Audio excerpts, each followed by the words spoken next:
Hello, എല്ലാവർക്കും നമസ്കാരം. ഇന്ന് നമുക്കൊരു നാടൻ കോഴിക്കറിയാലോ. മെയിനായിട്ട് നമ്മൾ നാടൻ കോഴിക്ക് നമ്മളതിൻ്റെ തൊലിയും കൂടെ ചേർത്താണ് കറി വെക്കുക. ഇതുപോലെ പൂട പറിച്ചിട്ട് നമ്മൾ ഈ തീക്കകത്ത് ഇതുപോലെ കരിയിച്ചെടുക്കും. അതിൻ്റെ പൂട ബാക്കിയും കൂടെ കരിഞ്ഞു പോകാൻ വേണ്ടിയിട്ടാണ് ഇങ്ങനെ ചെയ്യുന്നത്. അച്ഛനാണ് ഞങ്ങൾക്ക് ഇതെല്ലാം വൃത്തിയാക്കി തരുന്നത്. നാടൻ കോഴി ഞങ്ങൾ അപൂർവമായിട്ട് എടുക്കാറുള്ളൂ. വീട്ടിലെല്ലാവരും കൂടെ ഉള്ളപ്പോൾ മാത്രമാണ് നാടൻ കോഴി എടുക്കാറ്. വീട്ടിൽ തന്നെ ഉണ്ട് നാടൻ കോഴി.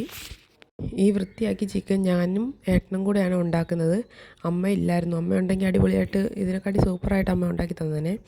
ഈ ഇറച്ചിയിലേക്ക് മസാലകളെല്ലാം പിടിക്കാൻ വേണ്ടി ഉപ്പ്, മഞ്ഞൾപ്പൊടി, മുളക് പൊടി, മല്ലിപ്പൊടി, ഗരം മസാല, ഇഞ്ചി വെളുത്തുള്ളി പേസ്റ്റ് ഇതെല്ലാം കൂടെ ഒന്ന് മിക്സ് ചെയ്ത് കുറച്ച് നേരം വെക്കുകയാണ്. ഞങ്ങൾ കറികളെല്ലാം വിറകടുപ്പിലാണ് പാചകം ചെയ്യുന്നത്. ഇനി നമുക്ക് ഇറച്ചിക്കുള്ള മസാല കൂട്ടാം. ഇതിന് മെയിനായിട്ട് കൊച്ചുള്ളിയാണ് എടുക്കാറ്. ഞങ്ങൾ സവാള യൂസ് ചെയ്യാറേ ഇല്ല. അതിന് വേണ്ട വെളിച്ചെണ്ണ, കടുക്, ഇഞ്ചി വെളുത്തുള്ളി പേസ്റ്റ്, പച്ചമുളക്, തേങ്ങാക്കൊത്ത്, കറിവേപ്പില ഇതെല്ലാം എടുത്ത് വെച്ചിട്ടുണ്ട്. എണ്ണ ചൂടായതിന് ശേഷം അതിലേക്ക് കടുക്, തേങ്ങാക്കൊത്ത് ഇവ ഇട്ട് മൂപ്പിക്കുകയാണ്. അതിനുശേഷം പച്ചമുളകും ഇട്ട് ഒന്ന് ചൂടായി വരുമ്പോഴത്തേക്കും അതിലേക്ക് അരിഞ്ഞു വെച്ച കൊച്ചുള്ളിയും കൂടെ ചേർത്ത് നല്ലപോലെ വഴറ്റിയെടുക്കുകയാണ്. പകുതി വാടി വരുന്ന കൊച്ചുള്ളിയിലേക്ക് ഇഞ്ചി വെളുത്തുള്ളി പേസ്റ്റ് ഇടുകയാണ്.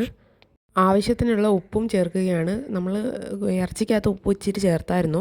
നല്ലപോലെ വാടിയതിന് ശേഷം ഇതിലേക്ക് ഒരു വിസിലടുപ്പിച്ച് ഇറച്ചി ഇതിലേക്ക് ഇട്ട് കൊടുക്കാം. ഇറച്ചി നമുക്ക് വിസിലടുപ്പിക്കാതെയും ഇതിലിട്ട് വേവിക്കാവുന്നതാണ്.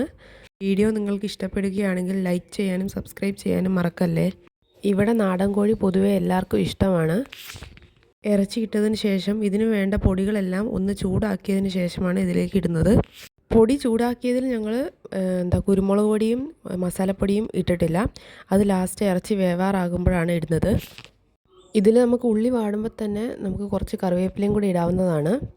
ഇതിൻ്റെ കൂട്ടൊന്ന് സെറ്റായി വരുമ്പോൾ നമുക്കിതിലേക്ക് മസാലപ്പൊടിയും കുരുമുളക് പൊടിയും ചേർത്ത് കൊടുക്കാം. ഓട്ടുരുളിയിലായതുകൊണ്ട് പെട്ടെന്ന് അതിൻ്റെ വെള്ളം പറ്റിപ്പോവും.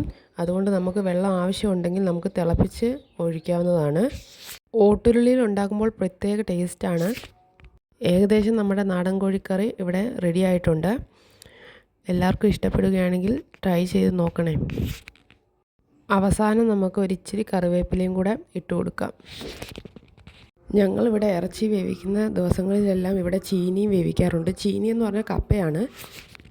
നാടൻ കോഴിക്കറി അടിപൊളി ടേസ്റ്റാണ്. എല്ലാവരും എന്തായാലും ട്രൈ ചെയ്ത് നോക്കണം. ഞങ്ങൾക്ക് വീട്ടിൽ തന്നെ നാടൻ കോഴിയുണ്ട്. അതിൻ്റെ കുഞ്ഞുങ്ങളെയും മുട്ടയും വിൽക്കുന്നുണ്ട്.